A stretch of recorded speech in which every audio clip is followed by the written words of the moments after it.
This is Hidden Killers with Tony Brueski. Here now, Tony Brueski.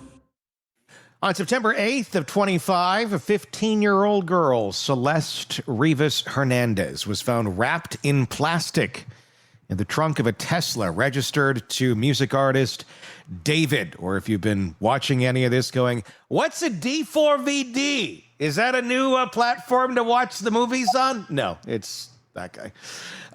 She'd been missing since April of 2024. We don't even know if she saw her 15th birthday, but her body remains, at least, had been on the planet for 15 years. And as far as when she died, that's still up in the air. The car had been abandoned in Hollywood, towed September 6th. They only discovered the body in the trunk because it smelled. No charges as of this moment. No cause of death as of this moment. So many questions that come up when you find a body in the back of a car that belongs to a pseudo-celebrity. To investigators, it's a delicate crime scene, heavy on public pressure, light on hard answers. Jennifer Coffindaffer, retired FBI special agent, joining me to discuss this. I know you've been watching it as well. When you see a case like this explode, especially on social media, you got the celebrity car, child's body, no charges. What's your first priority as an investigator when trying to understand this case? Well, I'll tell you, Tony, as an investigator, when something like this blows up in social media, mainstream media, there is more pressure. That's just the facts. You want to have your best lead homicide detective on this with a big support staff, because every move is going to be critically looked at after charges are filed. And I do think charges will be filed against someone in this case. Mm-hmm. Obviously, the evidence right now is pointing to the connection with David, if you will. Yeah, and that's it's. There's so many things and so many caveats to this case, and we'll get into it. The Tesla abandoned in the Hollywood Hills, reported sitting there for days. Some even saying longer than that, possibly weeks. Registered to David, but it is unknown who last had possession of it. So, what do you think is going on in the background right now in terms of the investigation to play this back and peel the layers of this onion back? I imagine they want to figure out, number one, who was driving that car when it was parked there? Would that be question number one to start working backwards on? Yeah, I mean, number one, first of all, I think law enforcement is well down the road in this investigation. They already have at least somewhat of a timeline. When you build a timeline, you're always going to start with your last known event and typically go backwards. The issue with this is, as you said, Tony, since April of last year, 2024, that's when she went missing. So there's this huge breadth of time that is going to be difficult to film be difficult to fill in. Why? Because she didn't want to be found. She didn't want her whereabouts known. And it would seem David didn't want anyone to know either. It's not David. Is it David Burke? Is David Burke his name? Yeah, you're right. It is. Wasn't there another David Burke killer Yeah, I'm like, yeah, it's kind of hitting me. Oh, you're thinking of Berkowitz. Yeah, Berkowitz is what I mean, David Burke. Okay, that's why I'm like, this sounds familiar. That doesn't look like David Berkowitz. Yeah, that's what's running through my mind. Let's talk about her whereabouts a little bit before we get more into the car. What do we know about this young girl? I know that we've heard the mother say that she went missing more than a year ago. There's rumors that she had said that she knew she was dating someone named David. She seems, I don't know, very, very unaware of her 14-year-old daughter's what's going on in her life as a mother, to be blunt about it. But who knows? I mean, runaways happen. There are times where it's difficult to parent a child, and the kid takes off, and you are none the wiser if they get mixed up with the wrong sorts of people. But what do we know? I don't want to cast too much judgment on mom or anything here right off the get-go. Well, Tony, first of all, she disappeared at the age of only 13. Yeah. She had a 7th grader. When I think of it in terms of schooling and just barely beyond grade school, it's just she's such a child. Yeah. And not only did she go missing once, it seems she was returned to the family and then went missing again. Mm-hmm. So this was somebody that I do believe was a runaway, if you will. Why was she running away? I think a lot of times nobody really looks into that question closely. But again, not to cast aspersions against the family, but definitely a multi-time runaway.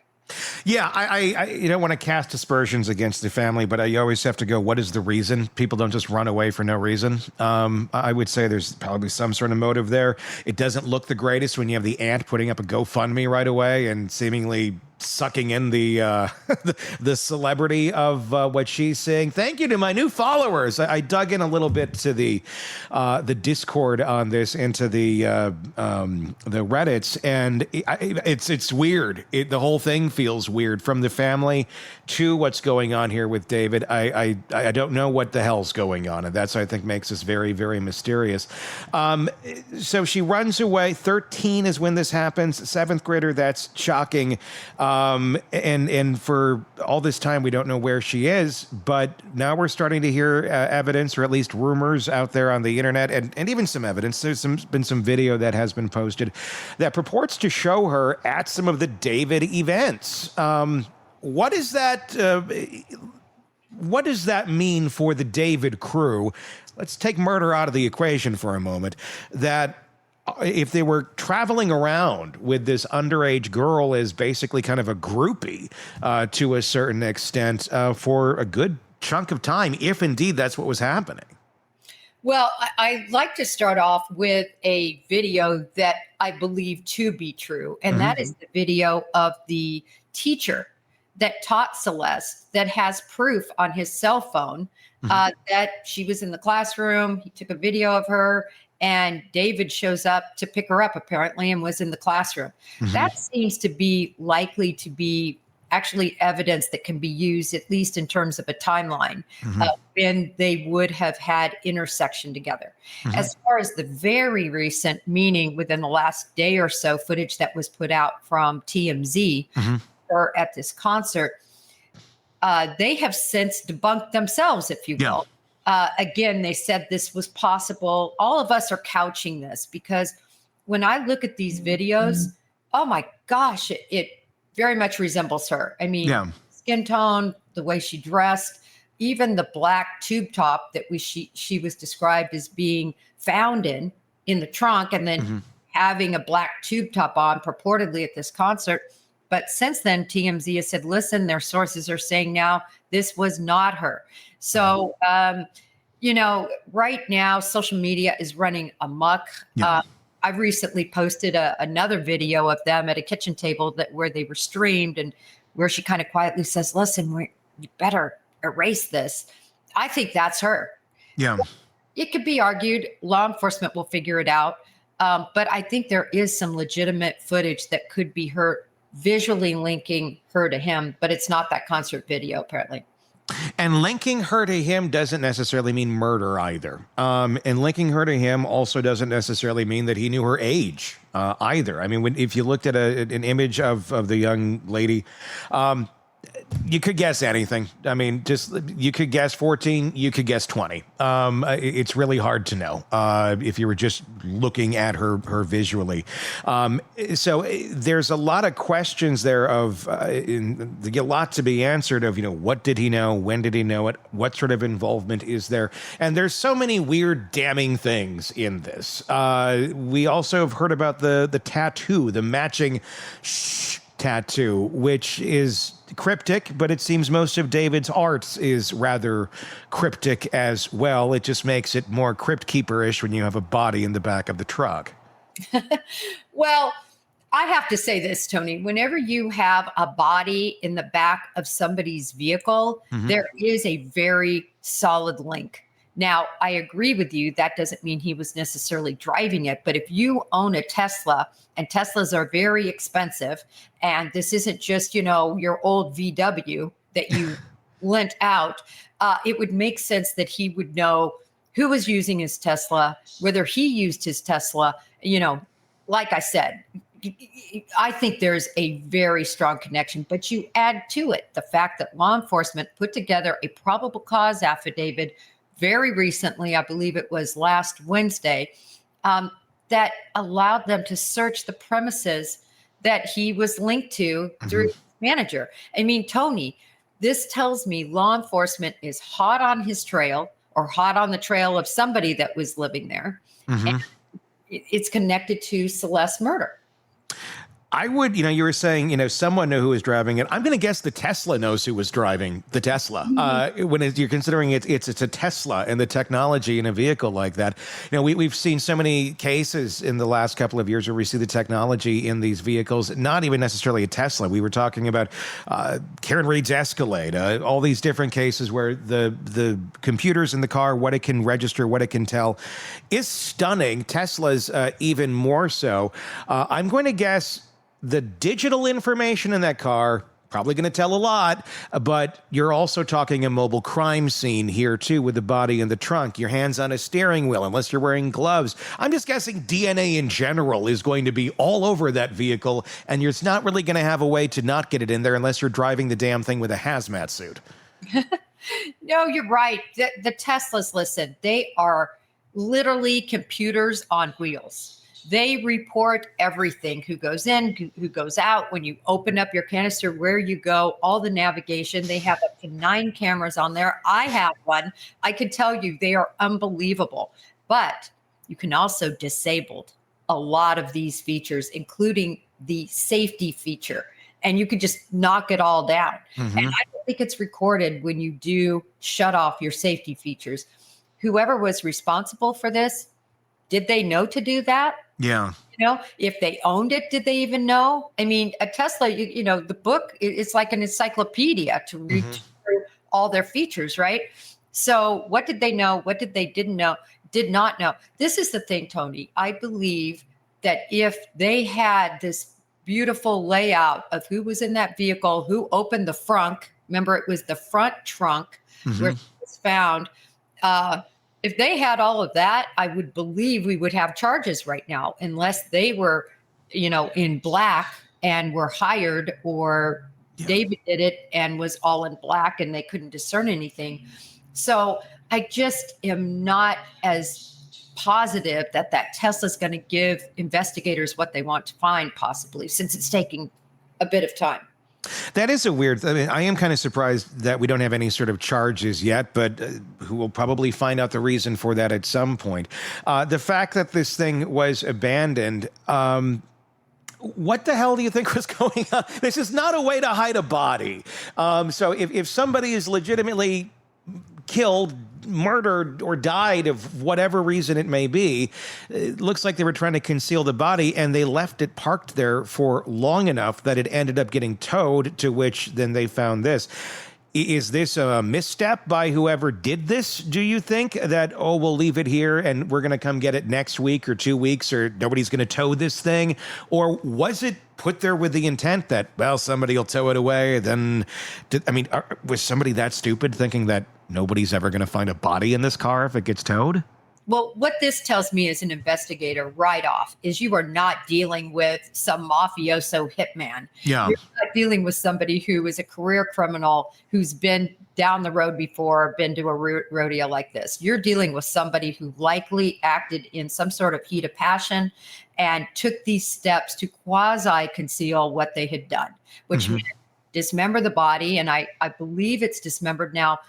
To categorize how we know this, all the local media has said it's been dismembered. God.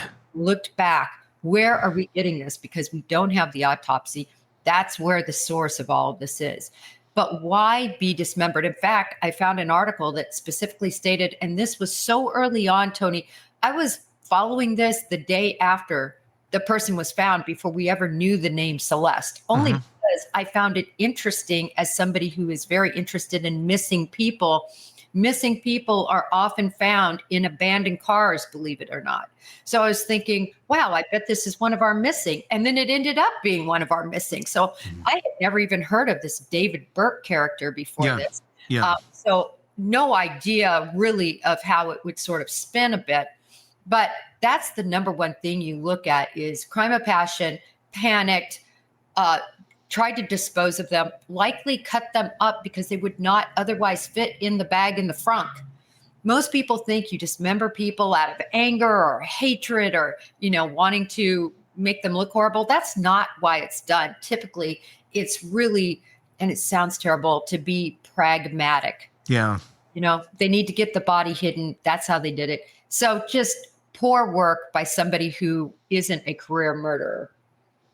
You don't have to be a career murderer, though, to know that you leave a body in a car registered to whoever it's registered to. They're probably going to come look at whoever the car's registered to. And that's what makes it troubling, because there seems to, this couldn't be more easy, quote unquote, if you scripted it. Because for the love of God, the guy, this is from the music video. This picture is not AI, this picture over here. This is him. This is one of the shots from the music video where he's putting a body in a trunk. It's about murder. And it's all playing together. Like, what are the odds? You have a music video where you're putting a body in a trunk, and now there's a body in your trunk in the abandoned car that's left out on the road. It could be a huge setup, though, too, that one could look at and go, maybe there's someone in the David camp that is jealous, really wants to frame him, make him look horrible. And gosh, wouldn't this look like a life imitating art to the nth degree when there actually is a body found in his trunk? Yeah, and they also tattooed "sh" on his fingers, and "sh" on her fingers, and made him dress in, Hello Kitty garb, and, have a Hello Kitty key ring, and write a song with Celeste in it, and then write Romantic, Homicide, his other song. No. Occam's razor. Who does this point to? Who would have motive? You can't rule out anyone until you start ruling out. But the first person that they need to either clear or not clear was David Burke. Is there something, is he that, I mean, all of his art is very macabre. And look, there's plenty of people who do macabre art that aren't murderers. It's very dark. It all seems to be like it would fit in to exactly what's going on here, that there's a body and it's about this woman or it's child. I don't want to say woman, it's a child that seems to be connected to him. Is he that stupid? I mean, we've obviously deal with morons all the time in this world, but I'm wondering, is he that dumb that he would be connected to it in this way? He's literally, like, if it's him, he created a trail that leads directly to him with video. Right. He's throwing breadcrumbs out there. Yeah. It's not even breadcrumbs, it's billboards. Really. I mean, it's like, look. Yeah, look over here. You know what? If there's anything we know in the true crime community, and that you well know, the reason they're successful is because criminals are stupid and do dumb things. It's not because of the, overwhelming brain power of our law enforcement, not to be mean. I'm just saying that they leave clues. They make these incredible mistakes, especially people who haven't committed these types of crimes before. So just put yourself in his shoes, Tony. Now not that you would ever do this, but you've committed this murder. You don't know how to hide the body. Nobody knows about it. Say you chop it up, you put it in a plastic bag, you put it in your car trunk, and then you say, well, I'm just going to abandon it over here because who knows when it will be found, when it will be towed. That gives me a little time to distance myself from this and do some concerts, and hopefully nobody will link me up to it. That's how these people think. When you interview them, Tony, they literally think that they're going to get away with it. They think it's going to work in their favor. And again, David hasn't been charged. Yeah. Has been charged. So he's not even been listed as a person of suspicion. But I tell you, from a law enforcement lens, when they serve that search warrant at his house, he's a person of suspicion. Why would they not name him as a person of suspicion publicly? Well, I love how they're going about this. This is the old FBI, not the current Kash Patel FBI. Thank God. The FBI of now it's just much different. They're promoting transparency. They're promoting we're going to let everybody know everything. And I will say, in the Charlie Kirk shooting, they just spelled it all out very, very early in the ICE shooting from yesterday. Kash Patel is posting evidence of the ammunition with this writing on them straight away within hours. Yeah, it screams inexperience, but go on. It's just not the FBI I grew up with. where we kept everything close to the vest. And to my point here is that's what LAPD is doing. Everything is close to the vest. They are going down, they're doing their business, and they don't want public opinion and this tried in the public. Sure. They're doing it right, in my opinion. And then you know what's going to happen? They're going to have charges. They're going to have their ducks in a row, and then people can discuss it. That's what I'm feeling on this, and thankfully, you want to have your ducks in a row. I mean, I'm sure they have an eye on him. I'm sure he's not going to be fleeing anywhere. If he does, hopefully they have an eye on him. Hopefully the new FBI has an eye on him. Maybe Cash has one eye on him. I don't know, but it's not just about her death. What we're talking about here is a huge span of time. So this digital footprint that they're going to be looking back on this guy, and obviously he's 20, he's all over social media, he's on Discord, he's on everything. It's been revealed on some of these. I believe it's the Reddit or something. He was running his own Reddit, and now a lot of people are looking back going, seems a lot of these posts are being deleted that seem to have something to do with this girl. And there's a lot of suspicion there of evidence attempting to be wiped as well that might have been out there in the public that may show some sort of connection. There's going to be a lot that is going to reveal something. I guess what that something is what we have yet to find out. Well, Tony, that's the reason this is taking so long. His social media footprint is more like like two double footprints, a body print, because per David, and I actually just watched a video about him talking about his whole world is the internet.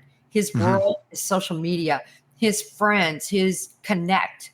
That is his circle, interestingly enough, him talking about that. So imagine the footprint this is going to have for investigators. It is going to be overwhelming for them to look back. And I know exactly what you're talking about. There was, supposedly, again, that it's David. It's been taken down, and supposedly, reference to a pregnancy. And expecting, but now it's down. Was that even him? Is this Papa Roger? Who is this? Tell Cash to look for Papa on the other eye. On the other side. One's there. Yep. There's a lot to try and unpack as to who this is, or what is the hell is going on here. Like in the Kohberger case, we looked at that and we're still like, why did you do this? Like, what is going on? I mean, it looks, if we were to analyze Kohberger, you go, maybe he was so into this idea that he wanted to try and experience this for himself in some sort of sick, weird way. Again, David has not been charged with anything as of this recording. He is innocent until proven guilty, not even charged.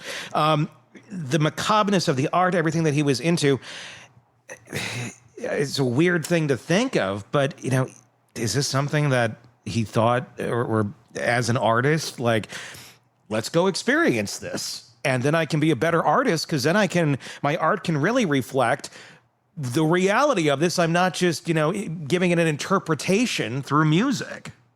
Right. In other words, was this all premeditated in a weird, insane way, this murderous plot? I really believe from the evidence we have, and that is this dismembered body in a trunk of she would have died at 14-year-old girl, that this was something that wasn't necessarily planned, that this was passion, that this was a horrible act that then tried to be covered up, as opposed to this plan that was thought out and well put together. It doesn't strike me as that from the evidence we know. She was 15, genetically 15 in terms of her age when they found her, going missing at 13. If we were to look back on a relationship here or something, it could possibly put David as a minor when he was in a relationship with her. It also might not. It might also put him at 20 or 18 or whatever. There's that aspect of it as well, where you have an adult and a minor going on here. Obviously, that's not very good, and it could scream to some motive as well, especially if, again, pure speculation of if there was a pregnancy or something, or just, I don't know, somebody pointing this out in the public, like, oh, you're dating a minor and you're 20. That might cause some issues, and it might, be reason to, if you have, for someone to go away. Yeah, it's interesting, isn't it? Because the only evidence that law enforcement is going to be able to have to figure out whether he was preying on a minor, and in other words, having sexual experiences with somebody below age, which is quite illegal. Yes. They're only going to be able to prove that if A, they wrote about it with one another. So I see in text messaging them describing sexual scenes to one another. If there's video of what they were doing. But other than that, you can't just say, well, they were sitting at a kitchen table and they have shush tattoos and he loves Hello Kitty and she loves Hello Kitty. You can't say that means that they were having sex with one another. Now, law enforcement, believe me, is going to be looking for any and all videos, photos, communications. And remember, he's had a long time, if he is responsible, to cover this up. Found on the 8th. It was towed, I believe, Tony, on the 3rd. My best information I could find was on the streets at least 5 days. At least 5 days. But I, like you, had read something that it was 3 weeks. But now, I don't know. There's no good information out there from law enforcement. I would imagine that Tesla will answer that question. I don't think I don't think there's a way to completely disable everything in a Tesla when it comes to some basic information like that. Agreed. We're going to know that when it stopped, when it started, the navigation. I think where it was. Yeah. Yes, I think that will be the only thing. I don't know if they disabled was the security system, which are all those wonderful cameras that show everybody going in. Sure. That you touch the car and your phone lights up and goes, Jen, somebody just touched your Tesla. Yeah. Wow. Yeah. That, oh yeah, everything is communicated through your phone. Everything's controlled through your phone. So it's great technology and hopefully it solves the riddle. Well, it's going to tell us where it was. And that's, the fact that we may not have the camera aspect of it, but so many other aspects that otherwise wouldn't have existed had it been a few years ago, really, or any other vehicle for that matter. When you have a body that is, if it's true, if she was dismembered, how difficult does that make it for the medical examiner to determine cause of death? And then how does that play into charges or the investigation? Well, it's been an interesting question. Was she really dismembered, or is she sitting in that trunk for so long that she's so decomposed that different limbs have... And that they would easily be able to tell if she was dismembered. Why? Because you have to use tools to dismember somebody. So you're going to have saw marks or cut marks or marks from tools. So they're going to be able to determine that. As far as determining the cause of death, they're also going to be able to determine that, I believe. Toxicity, what toxins were inside of her. That's something I'm really curious about. In other words, this could be anything from also an accidental overdose. There's so many possibilities here. We don't know what their drug usage was, if they had any drug usage. We don't know that at this point. But tox, I think, is going to be important. And Tony, to answer your question in short, I think they will be able to determine a general cause, whether it was strangulation. We know there was skin because her shush tattoo, that's how she was identified. Yeah. So that was there at the very least. I don't know. I don't do any of that, so I have no idea. But does that make it more difficult to identify if there was something like strangulation? I would imagine toxicology would depend on just how long the body's been there and what's still in existence. Which I would think maybe you could tell more about drug use, overdoses, things of that nature. But when you chop up the body, does that also kind of hinder that to a certain extent as compared if you had a whole body? Well, no, you have hair. Yeah. Toxins are secreted in the hair. You have tissue, assuming there was tissue there, and I'm only judging that from the fact that we know there was a shush tattoo. Yeah. So had some skin. We know that, they're able to do so much with bones and with organs. If there were any, they're going to be able to tell a lot. If there was a kidney and a liver, they're going to be able to tell toxicity. And they're also, we don't know what stage of decomposition, but I tell you what, a few days in a trunk in a hot environment like Los Angeles in a plastic bag that's going to keep moisture in and cause even more excessive composition, it's going to be tough. And that's another reason why this is taking a long time. I mean, I always tell everybody, this is a short time in a homicide investigation right now. It is. It really is. I mean, you're exactly right. And everybody's just, salivating for the charges against somebody, but you certainly want to do it right. Would you imagine that David's been questioned by now? He's absolutely been questioned. In fact, it came out in a local release that he was cooperating. Okay. What does that mean? I would think he has an attorney. I mean, he is somewhat of a celebrity. I find it very interesting that he canceled his entire European tour. Can he even travel outside the United States? But then again, he canceled his national tour too, which also tells me a lot. I mean, you have both of his big name brands that have said, cancel, we're done. And that also tells me a lot. I don't think it's just based on the investigation. I think it's also based on, rumors and what they're hearing. We always say in the FBI, you ask about any rumors that are heard because there's always a little bit of truth to those. Yeah, I mean, if you're willingly and you are the one that are choosing to cancel your tours and things of that nature, that tells me that you might be in for a long road somewhere that you can't exactly be on the road for. Because you're going to be needed over here or you may be detained over here. Unless you're R. Kelly, you just keep touring until they arrest you. That's a whole different story. But maybe David is thinking it differently. But that's you made a good point earlier. We don't know if this was murder. It could have been somebody freaking out after some sort of overdose or accident. What do I do? And you're 20 and you're, very limited problem solving skills. Maybe this is what happens. And it certainly looks horrible and is horrible, but maybe it's not homicide. We don't know the answer to that. Well, I will say, Tony, again, from all the reports we've seen, they did rule it a homicide. In fact, I believe I just read this morning the ME's very limited post that it's a homicide. So we do know it's the infliction of death on one human to another. But again, that can also mean, look at the 3 Kansas City guys who died. They just got charged. Remember that case? The 3 guys frozen from fentanyl. Well, they just charged the homeowner and the drug dealer with homicide. Sure. So there's all sorts of different caveats to it. So that charge or the homicide ruling could be because there was drugs in a system. That would be one human to another, like somewhere they're getting these drugs, and that would be a homicide.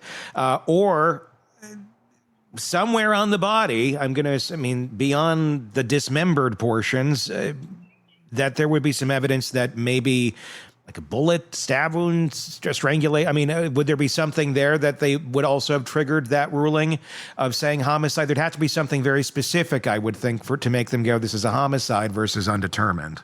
Right. Some of the main things that quickly such a determination can be made a lot of times is blunt force trauma. And they came out right away and said homicide before Celeste's name was ever even mentioned. So they have evidence that they were quickly able to establish it. What I always say also is, believe me, that homicide detective was sitting in the autopsy room as the autopsy was being performed by the ME, trying to get a feel for what are we looking at here, Doc? Yeah. Accident, homicide, suicide, obviously not suicide, but I don't know. Actually had a case, not me in the role of an FBI agent, but me in the role as a contributor, a case where somebody had committed suicide and was found in the trunk. It can happen. It's an interesting way. They ruled this a homicide, so I think that is what we're looking. Be very interesting to see where that goes. Want more on this case and others? Then press subscribe now and don't miss a moment of true crime coverage from Tony Brueski and the Hidden Killers podcast.